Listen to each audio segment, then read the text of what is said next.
দেশের উপর দিয়ে বয়ে যাওয়া তাপপ্রবাহের মাঝেই স্বস্তির খবর জানালো আবহাওয়া অধিদপ্তর। আগামী ২৪ ঘন্টায় দেশের ৮টি বিভাগেই বজ্রসহ বৃষ্টির পূর্বাভাস দেওয়া হয়েছে। এই বৃষ্টির প্রভাবে সারা দেশে দিন ও রাতের তাপমাত্রা ১ থেকে ২ ডিগ্রি সেলসিয়াস পর্যন্ত হ্রাস পেতে পারে।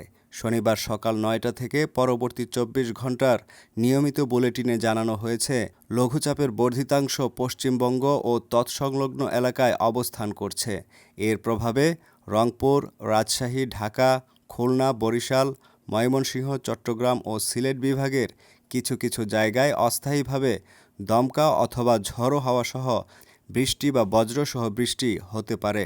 সেই সাথে কোথাও কোথাও প্রবল বিদ্যুৎ চমকানোর সম্ভাবনাও রয়েছে। আবহাওয়াবিদদের মতে, বর্তমানে একটি স্বাভাবিক লঘুচাপ দক্ষিণ বঙ্গোপসাগরে অবস্থান করছে।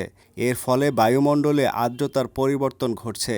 গত কয়েকদিন দেশের ওপর দিয়ে মাঝারি ধরনের তাপপ্রবাহ বয়ে গেলেও বৃষ্টির কারণে আগামী কয়েকদিন তাপমাত্রা কিছুটা সহনীয় পর্যায়ে থাকবে। সারা দেশে দিনের এবং রাতের তাপমাত্রা ১ থেকে ২ ডিগ্রি সেলসিয়াস পর্যন্ত কমতে পারে।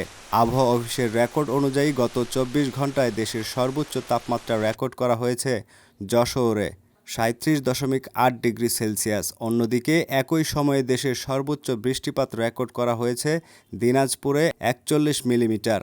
বৃষ্টির এই প্রবণতা অব্যাহত থাকলে জনজীবন স্বস্তিতে ফিরবে বলে আশা করা হচ্ছে। তবে বজ্রপাতের সময় সাধারণ মানুষকে নিরাপদ স্থানে থাকার পরামর্শ দিয়েছেন সংশ্লিষ্ট বিশেষজ্ঞরা।